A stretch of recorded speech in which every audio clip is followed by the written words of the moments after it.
ब्रह्मचर्य बहुत जोर का ये यम है। ब्रह्मचर्य के बिना जीवन मृत है, मृत जीवन। ब्रह्मचर्य अमृत है। मन, वाणी, शरीर बड़ा भारी इनका साधना में योग है। अष्ट प्रकार के मैथुनों का सर्वथा त्यागी ही ब्रह्मचारी कहा जाता है। पूज्यपाद श्री उड़िया बाबा जी महाराज, मूर्तिमान ब्रह्म, ब्रह्मचर्य ही महान सामर्थ्य, परम पुरुषार्थ, भगवत प्राप्ति का प्रबल साधन है। परम सुख का, परम शांति का, परम स्मृति का, महान धृति का ये प्रधान साधन ब्रह्मचर्य है।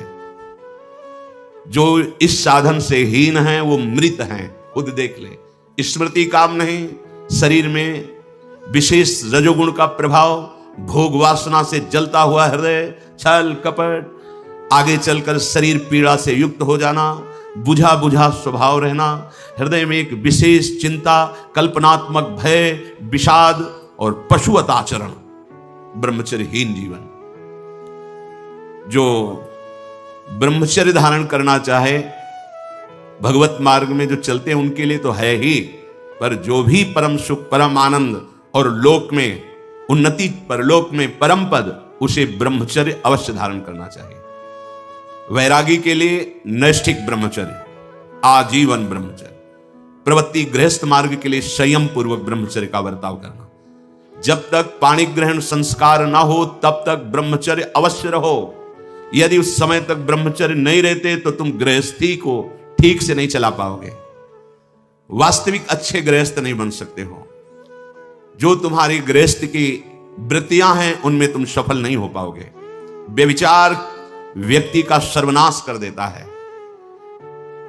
20 वर्ष या 22 वर्ष की अवस्था तक तो सबको, जो भी बच्चे हैं उनको शिक्षा देनी चाहिए, ब्रह्मचर्य का ही पालन करें। बहुत सुंदर खेती गेहूं की लहलहाती हुई है और देहाती भाषा में उसे गलेत कहते हैं। गलेत मतलब बाली निकलने को है। अब काट लो आप, एक दाना नहीं मिलेगा, और थोड़ा रुक जाओ धैर्य पूर्वक, बाली आ जाने दो, उसमें दाना पड़ने दो और दाना पक जाने दो, तो 1 बीघा खेत में 40 मन गेहूं होगा। ऐसे ही जो आप 13-14 वर्ष की अवस्था से आपके अंदर परिवर्तन होता है, एक भोगाकर्षण होता है सबके अंदर। जो इस भूमि में जन्मा है, या भगवान या भगवत प्राप्त महापुरुष कारक पुरुष, उसकी बात तो अलग है। अन्यथा जो भी जन्मा है, जहां 12, 13, 14 वर्ष की अवस्था होती है तो काम वेदना जागृत होने लगती है। मन एक अलौकिक आकर्षण, भोगाकर्षण की तरफ भागने लगता है। एक चाह होती, कोई हमारा ऐसा दोस्त हो, कोई हमारा ऐसा प्यारा हो जिसको हम अपना जीवन समर्पित करें। ऐसा होता है, एक माया का ऐसा आकर्षण होता है। इसीलिए पूर्व में गुरुकुल भेजा जाता था, बिल्कुल भोग विलासता से दूर, एकांत में महान ब्रह्म ऋषियों के शासन में, चाहे वो राजकुमार हो चाहे गृहस्थ बालक हो, एक ही संगत में बैठाल कर अध्यात्म विद्या के द्वारा, नियम संयम यम के द्वारा उन्हें पूर्ण किया जाता था। उनका ज्ञान पूर्ण, उनका संयम पूर्ण, विचार उनका सत्य, फिर वहां निर्णय लिया जाता था। अब मैं आजीवन नैष्ठिक ब्रह्मचारी रहकर संन्यास लूंगा, अब मैं गृहस्थ में जाऊंगा। दोनों की पद्धतियां थी। गुरुजनों को संतुष्ट करके एक विरक्त मार्ग में चले जाते, गृहस्थ मार्ग में। जो गृहस्थ मार्ग में जाते, पाणी ग्रहण हुआ, उसमें भी गुरुकुल में रहकर शिक्षा मिली है, कब, कैसे, किस विधान से हमें ब्रह्मचर्य का गृहस्थ में प्रयोग करना है। ऐसा नहीं कि मनमानी व्यभिचार प्रवृत्ति। यहां तो अब ऐसे आचरणों की बढ़ोतरी हो रही जहां शास्त्र, संयम, गुरुजनों की आज्ञा, इनका तो कोई महत्व ही नहीं रह गया है। कैसी कलयुग की विचित्र मलिन चाल। जिस अवस्था में असंग रहकर विद्या अध्ययन करना, स्वास्थ्यवर्धक चेष्टाएं करके स्वस्थ होना, समाज सेवक, देश सेवक, परिवार को सुख पहुंचाने वाला आचरण, अध्यात्म विद्या का ज्ञान, वहां छोटे से ही भोग वासना प्रवृत्ति की बढ़ोतरी, वो दोस्ती, विपरीत भावनाएं, व्यसन। समलो भाई, सबसे हाथ जोड़ के कह रहा हूं, बहुत कीमती आपका जीवन है। जिस जीवन को छोटे छोटे बच्चे गांजा, भांग, अफीम, ड्रग्स, चरस, ये क्या हो रहा है? अभी आपकी 20-22 वर्ष की अवस्था है, आप व्यसन में आसक्त हो गए, आप व्यभिचार में आसक्त हो गए। तो किस बुद्धि से आप देश सेवा करेंगे? किस बुद्धि से आप अपना उद्धार या अपने परिवार को सुख पहुंचाएंगे? ब्रह्मचर्य जीवन है, ब्रह्मचर्य जीवन है। ब्रह्मचर्यहीन जीवन मृत्यु है। पूज्यपाद सिवड़िया बाबा जी महाराज, साक्षात ब्रह्म। जिसको ब्रह्मचर्य धारण करना है, ध्यान देकर सुनिए। सबसे पहला कार्य उसकी दिनचर्या में, चाहे बच्चा हो, चाहे जवान हो, या जो कोई भी हो, सूर्य उदय के पहले रात्रि के चौथे प्रहर में ही जाग जाना चाहिए। अपने तो अर्धरात्रि के बाद ही जाग जाते हैं। चौथे प्रहर में प्रातः 4 बजे बिल्कुल जग जाना चाहिए। और जो 8-10 बजे तक सोता है, वो कोई भी हो, ब्रह्मचारी रह ही नहीं सकता, ब्रह्मचर्य रह ही नहीं सकता। वो स्वप्न दोष का शिकार होगा, वो नाना प्रकार की कुचेष्टाओं का शिकार होगा पक्का। क्योंकि बुद्धि को सत्य प्रकाश की तरफ प्रेरित करने वाले भगवान भुवन भास्कर हैं। वो पधार रहे हो, आप सो रहे हो सैया पे, आपकी आयु, श्री, कीर्ति, बल सब नष्ट होगा। देखो ना जो 10-10 बजे तक सोते हैं, देखो ना, उनसे बात करके देखो, एकदम ऐसा लगता है बुझा हुआ जीवन, कोई भागवतिक तेज उत्साह न वाणी में, न नेत्रों में, न तन में। क्या जीवन, मृत जीवन। सबसे पहला नियम लीजिए, जहां भी आपको शब्द सुनाई दे, आपका जीवन ब्रह्मचर्य ही अमृत है और आपका जीवन ब्रह्मचर्य ही नहीं मृत्यु है। ब्रह्मचर्य रहने के लिए आपको अपनी दिनचर्या सुधारनी होगी। प्रातः 4 बजे आपको उठना ही होगा, तभी आप ब्रह्मचर्य रह सकते हैं। अगर आप नहीं उठते हैं तो आप देख लेना, इसका आध्यात्मिक प्रभाव पड़ता है। आप देखिएगा 3 बजे से लेकर के सूर्य उदय के तक अगर आप सोते हैं तो आपका स्वप्न दोष बढ़ेगा, आपका संयम बिगड़ेगा। अगर आप कोई ऐसी कुछ चेष्टाएं नहीं किए हैं तो स्वप्न दोष की संभावना ही नहीं होती। आप बाल्यावस्था से कुछ चेष्टाएं करते हैं, संयम विरुद्ध रहते हैं, तो आप ना चाहते हुए फिर सामर्थ्यहीन हो जाते हैं, ब्रह्मचर्यहीन हो जाते हैं। बहुत ध्यान दें, ये अध्यात्म में जैसे पूरा मकान बनने के लिए नींव मजबूत होना जरूरी है, चाहे जयखंड का बना लो आप, अगर नींव मजबूत है। नींव मजबूत नहीं तो फिर मकान ढह जाएगा। ऐसे ही ब्रह्मचर्य हर मार्ग की नींव है। चाहे जिस मार्ग में चलना चाहो, चाहे जिस संप्रदाय में चलना चाहो, चाहे लौकिक मार्ग हो या पारलौकिक, आपका ब्रह्मचर्य नींव है जीवन की। इसको मनोरंजन मत समझो। कैसी तुम्हारी दुर्बुद्धि, अपने हाथ से तुम अपना नाश करते हो। कैसी कैसी दुर्बुद्धि जागृत हो गई, सावधान। पूज्यपाद बाबा कह रहे हैं, जब प्रातः काल उठो, कोई भी हो, अगर थोड़ी भी आस्तिकता है तभी तो ब्रह्मचर्य की भावना आप धारण करोगे। तो उठकर पहला कार्य प्रभु का स्मरण। अपने तो प्रभु के स्मरण की सरसता प्राप्त करने के लिए पहले तो गुरुदेव और भक्तों का स्मरण, फिर प्रभु को। मोरे मन प्रभु से विश्वासा, राम ते अधिक राम कर दासा। भक्त सुमिरन से भगवान बहुत जल्दी प्रसन्न हो जाते हैं। हरि को निज यस्ते अधिक भक्तन यस पर प्यार।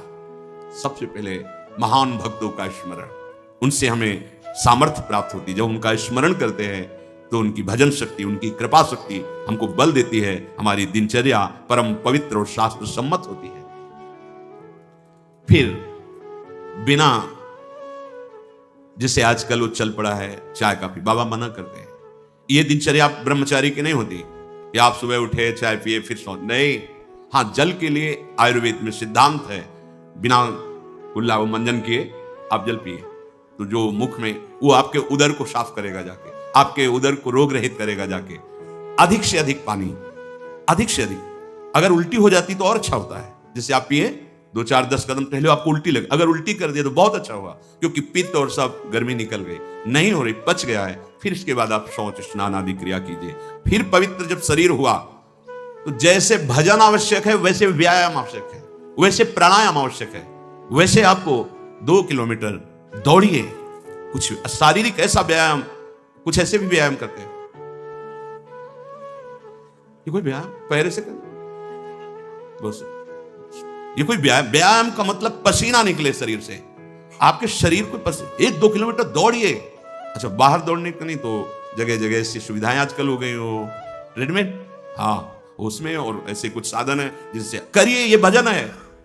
अगर शरीर स्वस्थ है, पुष्ट है, तो आप भगवत सेवा, देश सेवा सब कर सकते हैं। व्यायाम और जैसे भजन आवश्यक। अगर तुम्हें व्यायाम ही करना है, तुम जवान हो, और 3-4 खंड की सीढ़ी, तो नीचे आओ, नीचे से ऊपर 11 बार उतरो, दौड़ो, अभी व्यायाम हो जाएगा। नीचे सीढ़ी से शुरू करो और ऊपर तक जाओ, फिर नीचे आओ, फिर ऊपर 11 बार कर लो, देखो पसीना आ जाएगा, दौड़ो। ब्रह्मचारी बनना है तो ब्रह्मचर्य पचाने के लिए भी तो चाहिए ना।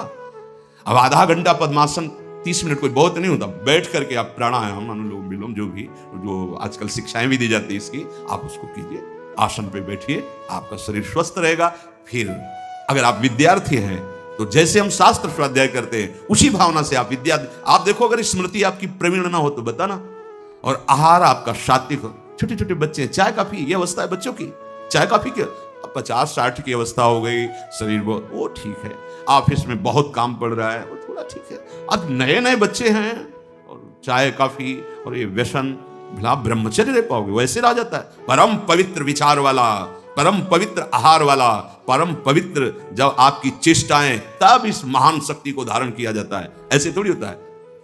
बड़े बड़े महापुरुषों से मिल मिलकर रो रो कर प्रार्थना करके आप बताइए, उपाय बताइए जिससे हम अपने साधन संयम को नियमित संयम में रख सके, ऐसे भाव से चल सके। आपको तो बिना किसी प्रयास के सुनने को मिल रहा है महापुरुषों की बातें, बिल्कुल समझ, आप रह के देखिएगा, एक नवीन उत्साह।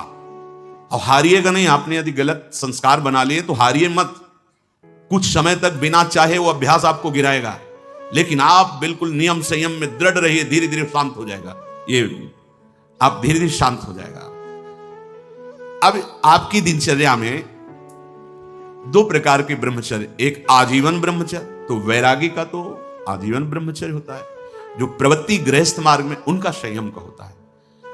शास्त्र संयम के अनुसार बर्ताव करे तो उसका जीवन बड़ा सुखमय जाएगा। केवल मन के अनुसार चलने पर कि आप गृहस्थ हैं तो आपके लिए छूट नहीं। देखो, परम ब्रह्मचारी भीष्म जी अपहरण करके स्वयंवर में जीत कर जबरदस्ती राजकुमारी, वो एक राजधर्म है, मैं ले जा रहा हूं राजकुमारियों को महाराज विचित्रवीर के लिए हस्तिनापुर के सिंहासन पर आरूढ़ है, जिसकी ताकत हो छोड़ा, वो राजाओं का है। अंबा ने तो अस्वीकार कर दिया कि या तो आपने अपहरण किया, आप स्वीकार कीजिए, नहीं तो मैं उनको दो जो। अब वो संयम को भूल गए। महाभारत प्रसंग में है, राजा क्षमा रोग हो गया और मृत्यु को प्राप्त हो गए। बहुत सावधानी, ऐसा नहीं कि आप गृहस्थ में हो तो आप, ये कोई आपके लिए धर्म नहीं है। धर्म संतानोत्पत्ति, भगवान की सृष्टि पूजा के लिए, वो भी संयम भगवत भाव में स्थित रहते हुए। ये मनुष्य जीवन ऐसे बर्बाद करने के लिए नहीं मिला है मनमानी आचरण। यदि सत्संग नहीं सुनते, शास्त्र स्वाध्याय नहीं है, आस्तिकता नहीं है, तो चाहे स्त्री शरीर चाहे पुरुष शरीर पशुता रहती है। क्या जीवन है? आजीवन ब्रह्मचर्य पालन करने की जिसकी इच्छा है, नैष्ठिक ब्रह्मचर्य, उसको किसी भी प्रकार से इन 8 मैथुनों का स्पर्श नहीं करना चाहिए, संयोग नहीं होने देना चाहिए। और जो गृहस्थ में भी, तो वो भी सावधान, पानी ग्रहण जिससे किया है वो भी समय मर्यादा के अनुसार। 8 प्रकार के ये मैथुन है। पहला, जब हम कोई गंदी बातें सुनते हैं, गंदी बातें देखते हैं, तब हमारे अंदर गंदी बातों का चिंतन होता है, फिर संकल्प बनता है। पहला, जो हम देखते हैं उस पर सुधार करो, जो हम सुनते हैं उस पर देखो। कोई ऐसी बात तो नहीं सुन रहे जो हमारे अंदर काम जागृत कर दे, कोई ऐसा दृश्य तो नहीं देख रहे जो हमारे अंदर काम जागृत कर दे, कहीं हम ऐसी कोई बातें तो नहीं भूल रहे हैं जो काम उत्तेजना प्रकट कर दे। 3 बातें। पहला, ध्यान दीजिए, इसी से भोग संकल्प बनता है। पहला, भोग संकल्प त्यागी। वो बनता कैसे? प्रधान बात, आपको ऐसा कोई दृश्य नहीं देखना जिससे आपके अंदर कामोत्तेजना जागृत, इसका प्रभाव पड़ता है। अभी आप कोई ऐसी बात करुणा की सुने तो आपको रोना आ जाएगा, आप कोई ऐसा दृश्य देखें तो आपका हृदय पिघल जाएगा, आप वाणी से कोई ऐसी करुणा की बात कर आपको रोना आ जाएगा। अर्थात आपके देखने, सुनने और बोलने का प्रभाव हृदय पर पड़ता है। यदि आपका देखना, सुनना और बोलना गंदा है, गंदे का भाव आप समझ रहे होंगे, कामोत्तेजना बढ़ाना वाला है, बेकार की बातें केवल ब्रह्मचर्य की होंगी, तुम ब्रह्मचारी रह ही नहीं सकते। आप देखो गंदी बातें, सुनो गंदी बातें, बोलो गंदी बातें, और आप ब्रह्मचारी रह सको, सवाल ही नहीं उठता। जैसे आप गंदी बात देख रहे हैं, सुन रहे हैं, आप कोई चेष्टा नहीं कर रहे, तो भी आप ब्रह्मचारी नहीं रह पाओगे। वर्णन हुआ है शास्त्रों में, एक मनोवाह नाम की नाड़ी है, पूरे शरीर में ऐसा कहीं जैसे पित्त की थैली होती है, ऐसी कोई ब्रह्मचर्य वाली थैली नहीं है। ये यहां में हर नस नाड़ी में वो व्याप्त है सप्तम धातु। मनोवाह नाड़ी, जो ही आपका चिंतन विकारात्मक हुआ, वो नाड़ी घसीटती पूरे शरीर से उस सप्तम धातु को, और वो घसीट लिया। आपने क्रिया की या नहीं की, आपका चिंतन बिगड़ हो गया, वो किसी न किसी बहाने से लघु शंका में, स्वप्न में, कैसे भी बाहर हो जाएगा, वो नहीं रुकेगा। संकल्प रहित, भोग संकल्प रहित हृदय कब होगा? जब आपका देखना, सुनना और बोलना पवित्र होगा। बहुत सावधान। आज सावधान होना तो बहुत ही कठिन है, क्योंकि मोबाइल है। जो बातें बहुत गुप्त रखी जाती थी कि नई पीढ़ी, नई समाज हमारी समय आने पर जाने। बड़े बुजुर्ग घर की माताएं बहनें जब बेटी का ब्याह होता था तब एकांत में शिक्षा देती थी, तुम्हारा पति ऐसा, ऐसे व्यवहार करना, ऐसे चलना, अब तुम गृहस्थ में जा रहे हो तो ऐसा ऐसा।